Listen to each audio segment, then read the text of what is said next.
السلام عليكم صاحب يا سو dhawaada maanta waxaan isleeyahay buug ka mid ah buugyada akhriyay xogaa saameyn ay ugu yeeshay faa'iidooyin fiican laga dheehan karo ama laga heli karo kaasoo idinkana aan kula talinayo inaad akhridaan buuggan waxaa la dhahaa Productive Muslim baa la dhahaa waxaa qoray nin la dhaho Maxamed Faris waa nin qoraaya tababaro nololeeda sidoo kalena muddo soo darsayay mawduucan productive-ka ama productivity-ga kolka kaasan isleeyahay qoraagan buugu aad buu u yaryahay runtii wuxuu waxaan gaarinba waa 110 waxaan gaarin weeyaan waa 109 baan filayaa 10 ad wax saas weeyaan aad uma sii badno buugan nuxurka waxaan baarsan yahay waa nuxur runtii aad u ballaaran oo xaga lagu soo koobi karay laakiin aan isku dayayna wixii alla naga waafajiyay aan wax ka nira si fiican oo qoto dheerna runtii uga hadlay kulay muhiimadeedu ma inaan buuga dhan soo koobo walo aan isleeyahay mar si fiican soo koob laakiin cutubka koowaad oo slide kan yara hadda arkaysaan ku soo koobay baan jeclaan lahaa inaan waxoogaa ka yaraado productivity-ga waxa uu ku qeexayaa ama uu leeyahay si aad u noqoto ama qofku u noqdo qof wax soo saar waa inay isku tagaan buu dhahaa saddexdaas waxa weeyaan waa diira saarid waa inay jira shay focus la saarayo ama diirada la saarayo ama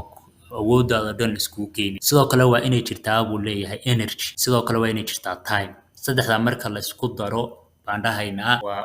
qofkan wax soo saar buu leeyahay laakiin mararka qaarkood saddexdaas oo isku tagay maaha buu leeyahay laakiin saddexdaasi markay isku tagaan waxa aad focuska saaraysa iyo energy time-ka isku geenaysa ay ku horseedayaan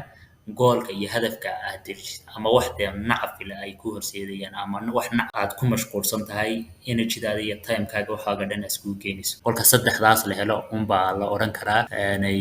qofkani wax soo saar buu leeyahay laakiin hadda saddexdaa la waayo way adkaanaysaa inuu qofkani wax soo saar yeesho energy-da meelooyin badan baa laga helaa waxa kamid ah cuntada kamid ah hurdada kamid ah waxyaabahaas kamid ah kolka energy hadayna meesha jirin ama tamar oo kale way kugu adkaanaysaa inaad qof wax soo saar noqoto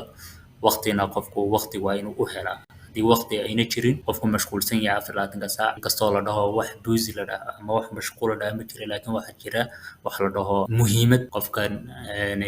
inkastoo la dhaho wax muhiimad la jira time-na waa inuu jira waa inay waxa markaa qabanaysana waa inaad diirada saartaa oo isagu xooga isku geysa kolka inta la helo baa la oran karayaa buu leeyahay waa qofkan wax soo saar buu leeyahay kolka khuraafaadyo baa jira buu dhahay wax soo saarka laga sheegay kuwaasoo inta badan aan sal iyo raad toona lahayn ama qadaadka laga fahmay productivity-ga ama qofku wax soo saaray saaxiiban ku aragtaan qofku horta wax soo productivity-gu ma aha it's not being busy inaad mashquul noqoto halashan kama dhigno inaad wax soo saar leedahay mararka qaarkood adiga oo 24 saac mashquulsan oo waxyaabooyin badan qabanaya oo cararaya oo ayaa laga yaabaa inaadan wax soo saar aadan yeelin kolka mararka qaarkood lama oran karo qofkani waa mashquul wax soo saarkiisu fiican yahay lama oran karo laakiin waqti yar oo kamida adigoona saas aad u mashquulsanayn oo waqti yar 2 saac 3 saac wax qabanaya baad ka productive ka wax soo saar fiicnaanaysa qof maalinkii oo dhan wax qabanaya kolka muhiimadu waxa weeyaan waa waxa la qabanayo iyo waqtiga lagu bixinayo weeyaan micnaheedu kama dhigno hadaa mashquulsan tahay wax soo saar baad leedahay adoon mashquulsanayn oo waqti yar 1 saac 2 saac wax yar qabanaya baad noqon kartaa qof productivity kolka ma aha inaad mashquul noqoto buu leeyahay talabaad wax ma aha wax event is not an event buda ma aha wax dhacdo oo kala عشان قفكو علشان wax ama inuu maalin uu isku arkay isagoo qof wax soo saar leh oo wax badan qabanay inuu ma noqon wax si dhacda ma laakiin waa wax process qaata weeyaan oo qaata ma garanaysaa ay muddo qaata waxa laga inta dambeena la dhacdo mar badan ay aadee wax soo saarkaagu una fiicnaanin laakiin waa wax process qaata muddo qaata ya naftuna laylinta ay ku fiican tahay kolka waa wax process qaata kolka muddo wada waaga dambe waxaad noqonaysaa waxaan caadi ku noqday kadibna waxaad noqonaysaa qof wax soo saar leh kolka taasna ma aha oo wax process qaata saddexaad waxa uu leeyahay is not boring life alashan nolol caajisa ma alashan nolol ku diidaysa ma aha uu leeyahay inaad waqti naftaada la qaadato inaad entertainment naftaada samayso ama madadaalo samayso inaad waqti fiican naftaada siiso inaad kubad iska ciyaarto inaad alashan wax nolol ku diidaysa ma alashan adigoo kubadna iska ciyaaraya noloshaada kale iska qabsanaya waqtideena nasiima siinaya ayaa haddana noqonaysaa qof wax soo saar leh wada kolka is not boring ila ma aha nolol iska caajisa ma waa nolol adigoo productivity-gaana iska wata dee fanigaaga iyo waxyaabaha aad jeceshahay iyo madadaalada ay nafta jeceshahayna u samayn kara sidoo kale waxa uu dhahaa midkan qodobkan waa qodob aad u muhiim ah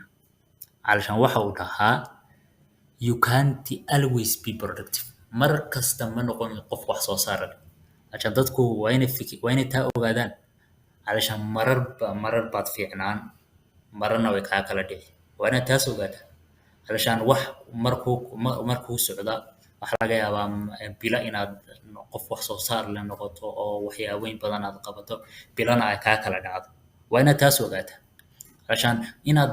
علشان weligaaba ma aroortii soo baxdaba inaad noqoto qof wax soo saar leh lagama yaabo kuleeyahay laakiin marar bay kaa kala dhacaysa taana waa inaad ogaataa laakiin mararka ay kaa kala dhacdo waa inaad dib wixii u soo celisaa waa inaad dib wixii u soo bilowdaa wixii aadan iska daynine aad dib u soo bilaa marar badan kaa kala dhacaysa taasna waa inaad cindiga la saara عشان waa inaad cindiga la saara kolka waa afar qodob oo runtii aad muhiim u ah oo oran karo qofku waxyaabaha fahamka laga fahmay productivity-ga qofku inuu isku arko inaad productive waa inaad mashquul noqoto maaha de halashaadoon mashquul ahayn baad qof wax soo saar leh noqon kartaa sidoo kale wax infant ku dhaco dhacdo ku dhacda ma de maalin aad kusoo toosaysa inaad qof wax soo saar leh aad noqoto lagama yaabo inaad wax maalin halashaan wax process qaata muddo qaadata oo waxaan sidii caadada u samaysantay waxaan noo samaysmay waa waxaan naftaada ku laylinayso kolkaa ma u qaadataa kolkaa waa wax process kaaga baahan oo haddaa rabta inaad qof productive noqoto wada la qaadaa jirto wadadaas aad u baahan tahay inaad qaado wax boring life-na ma علشان ma aha inaad productive noqotay mid kaa hor istaagaysa inaad waxyaabaha faniga iyo waxyaabaha naftaada aad jeceshahay ama kubad iska ciyaarto ama madadaalooyin kale iska samaysato wax kuu diidaya maaha laakiin waa wax waana samayn kartaa adoo dhinacna wax ka qaban sidoo kale ma aha علشان inaad noqoto qof uu mar kasta wax soo saar mar badan ba kaa kala dhacaysaa laakiin waa inaad mar kasta ka soo noqotaa mar badan baad productivity kor u kacaya mar badan ba hoos u kacaya kimiyadu waa inaad mar kasta kaa kala dhacday aad dib wixii u soo bilowdaa wixii runtii intaasaan jeclay samaantiin inay wadaago book waa cajiib waxaan kula talin lahaa inaad akhridaan aad iyo aad baad mahadsantihiin